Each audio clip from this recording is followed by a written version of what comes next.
చిలకలూరిపేటలో జరిగిన ఆత్మీయ సమావేశంలో మెడికల్ ప్రాక్టీషనర్లతో ఆత్మీయ సమావేశం ఏర్పాటు చేయడం జరిగింది। ఈ కార్యక్రమానికి చిలకలూరిపేట తెలుగుదేశం పార్టీ ఎమ్మెల్యే అభ్యర్థి మాజీ మంత్రి పత్తిపట్టి పుల్లారావు పాల్గొన్నారు। అనంతరం పుల్లారావు మాట్లాడారు।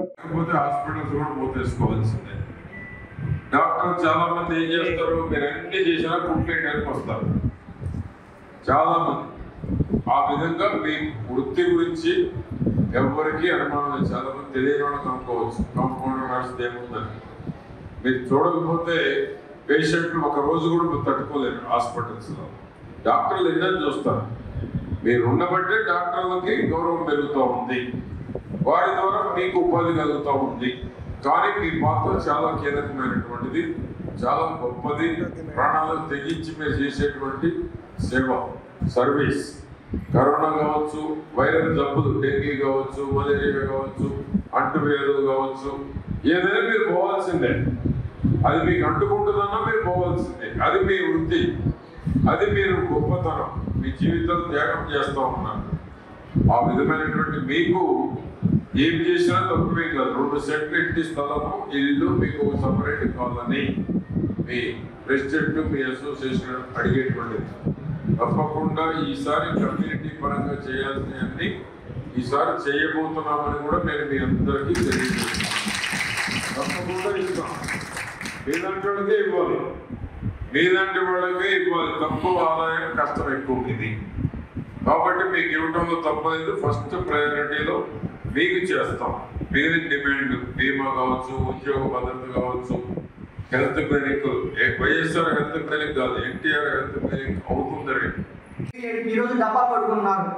కానీ 30 పడకల ఆసుపత్రి ఉన్నప్పుడు 3 కోట్లు అయినా కూడా గుంటూరు వెళ్లాల్సి వచ్చేది। ఈ రోజు 100 పడకల ఆసుపత్రి అయినా కానీ అదే గుంటూరు వెళ్లాల్సిన పరిస్థితి ఈ రోజుకి ఉంది। మరి ఈ రోజు 100 పడకలు అవడం వల్ల ఏది ఉపయోగం అంటే, అక్కడ 30 పడకల నుంచి 100 పడకల ఆసుపత్రి అయిన తర్వాత 40 మంది మెన్ అవసరం అవుతారు, అవుట్ సోర్సింగ్ అయినా సరే। కేవలం చిలకలూరిపేటలో ఉపయోగించుకొని ఈ ఓటర్లకి, ఈ కాంపౌండర్ నర్సులు మాత్రం ఉద్యోగాలు ఇవ్వడానికి వాళ్ళకి మనసు రాలేదు, పక్క నియోజకవర్గాలు వచ్చిన వాళ్ళకి మాత్రం ఇక్కడ ఉద్యోగాలు ఇచ్చారు। అంటే కేవలం మనం ఓటర్లుగా ఉపయోగపడతాం తప్పితే మరి ఇలా ఉద్యోగాలు ఏదైనా అవసరాలు ఉంటే మాత్రం మనకి ఇచ్చే పరిస్థితిలో లేని పరిస్థితి। అలాగే చూసుకుంటే 2 సంవత్సరాల క్రితం మదర్ తెరెసా విగ్రహం అంతా రెడీ చేసి విగ్రహం ఓపెనింగ్ చేయమని అడిగితే వాళ్ళు ఏదో మనం డొనేషన్ అడిగినట్టు ఆ విగ్రహం ఓపెన్ చేయలేదు। ఇంతకంటే దారుణమైన ఉంటుందా? 5-6 లక్షల రూపాయలు ఖర్చు పెట్టి విగ్రహం పెడితే ఆ విగ్రహం ఓపెన్ చేసే అంత సమయం కూడా వాళ్ళకి లేదు। అంటే ఈ విధంగా చూసుకుంటే వాళ్ళు ఎంత మనకు బాగా పనిచేశారు అనేది కూడా మనం అర్థం చేసుకోవచ్చు। కాబట్టి కరోనా కష్టకాలంలో ఎంత కష్టపడ్డామో, ప్రతి ఒక్కరికి ప్రపంచ దేశాల్లో ఒలిగించినటువంటి కరోనా మహమ్మారి వల్ల ఎంతో మంది ప్రాణాలు సైతం తెగించి మనం మన పిల్లల బిడ్డలు కూడా పక్కన పెట్టి కేవలం ఈ సర్వీస్ మోడల్లో ఉన్న యొక్క ముఖ్య ఉద్దేశంతో మనందరం కూడా కొన్ని సమస్యలు తీసుకొచ్చారు। మీ యొక్క ఉద్యోగానికి భద్రత కావచ్చు, మీ యొక్క సమస్యలకి మీరు వినతి పత్రంలో పత్తిపట్టి పుల్లారావు గారికి ఈరోజు మీరు ఇవ్వడం జరిగింది। మిమ్మల్ని అందరూ కూడా అడుగుతున్నారు, ఈ చిలకలూరిపేట నియోజకవర్గంలో ఎమ్మెల్యేగా తెచ్చినటువంటి స్థానిక శాసనసభ్యులు, మంత్రి విడుదల చేస్తున్నటువంటి శాఖ కూడా ఆరోగ్య శాఖే। కానీ ఏ రోజు కూడా మీ యొక్క సమస్యలు పట్టించుకుందా? ఈ 5 ఏళ్లలో కూడా మీకు అందుబాటులో ఉందా? ఒక్కసారి అందరూ తెచ్చుకోండి।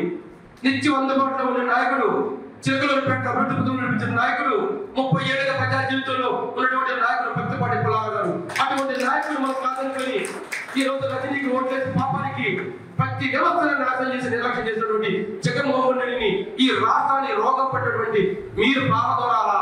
ఈ వీరిని పత్తిపట్టి పుల్లారావు గారిని, లావు శ్రీకృష్ణదేవరాయ గారిని, ఎన్డీఏ కూటమిని మీరు గెలిపించినట్టయితే ఏదైతే మీ సమస్య ఉందో ప్రతి సమస్యకి పరిష్కారం చూపించే బాధ్యత ఇక్కడ ఉన్నటువంటి పత్తిపట్టి పుల్లారావు కావచ్చు, దీంతో పాటు జనసేన తరఫున మేము కూడా బీజేపీ నాయకులు కూడా తీసుకుంటామని సభగా తెలియజేసుకుంటూ మీ అందరికీ 2 చేతులు జోడించుతున్నాను। మీ సమస్యలు అవ్వచ్చు, మా సమస్య అవ్వచ్చు, ప్రతి సమస్య పరిష్కారానికి పత్తిపట్టి పుల్లారావు గారి సాధనలు జరుగుతుందని సభగా తెలియజేసుకుంటూ సమర్పిస్తున్నాను। ఆత్మీయ సమావేశం ఇచ్చేసినందుకు ప్రతి ఒక్కరికి అసోసియేషన్ తరఫున ధన్యవాదాలు తెలియజేస్తున్నాను। మరి 2011లో మన కాంపౌండర్ అసోసియేషన్ పెట్టడం జరిగింది। పెట్టిన తర్వాత మొట్టమొదటిసారి యూనిట్ పెట్టిన తర్వాత పుల్లారావు గారిని కలవడం జరిగింది। పుల్లారావు గారిని కలిసి, సార్ గ్రామీణ ప్రాంతాల నుంచి ఈ టౌన్లోకి వచ్చి ఎంతో మంది ఇల్లు అద్దె కట్టలేక ఇబ్బందులు పడుతున్నారు సార్ అని చెప్పి, ఇళ్ల స్థలాలు కావాలని చెప్పి ఫస్టే కలిసి అర్జీ ఇవ్వడం జరిగింది। సారు మీరు ఎంఆర్ఓని కలిసి ఒకసారి రిప్రజెంటేషన్ ఇవ్వమని చెప్పి పంపించారు నన్ను। పంపించిన తర్వాత అక్కడ ఎంఆర్ఓ గారికి రిప్రజెంటేషన్ ఇవ్వబోతుంటే ఎంఆర్ఓ గారు అప్పుడే బయటకు వచ్చి కాల్ లేకపోతుంటే సార్ ఎట్లా అని చెప్పి ఇవ్వడం జరిగింది. ఇస్తే ఆయన నా రిప్రజెంటేషన్ ఇసిరేసారు. ఎక్కడ ఇవాళ దిక్కు మక్కు లేదు, ఏదన్నా ఇబ్బందులు వస్తే ఏం జరుగుతుందా? ఆఖరి రోడ్లు ఉంచేవాళ్ళు కూడా సరిగ్గా లేదు, డ్రైనేజీలు మిగతా విషయాలన్నీ అట్ట పెట్టారు. 52 ఎకరాల్లో ఏ అభివృద్ధి చేశాడో చెప్తాడు ఇక్కడ. అదేవిధంగా గ్రామాల్లో కానీ ఆయన చెప్పే మరి స్పీచ్ ముఖ్యం. మా అందరికంటే కూడా అందులో నాకు ఆపుతుంది కాబట్టి అడిగి మైక్ తీసుకున్నాను. పుల్లారావు గారు నన్ను క్షమిస్తారని చెప్పి ఈ సందర్భంగా ఎక్కడ మాట్లాడేవాడిని కాదు, అందరూ దూరంగా ఆ సీట్లో కూర్చుంటారు. కానీ మీ అందరూ చూసేటప్పటికి ఎందువల్లంటే రోజుకి సత్యబాబు దగ్గరికి 100 మంది పైన వస్తారు. ఫస్ట్ వీళ్ళే ఆయన అది ఫస్ట్ ఎయిడ్ ఏం చేయాలని చెప్పి ఫోన్ చేస్తారు. ఆయన చేయండి చేయండి తేలిగ్గా బోరింగ్గా వస్తాడు. అప్పుడు ఏదైనా సీరియస్ అయితే అయితే చెప్పు.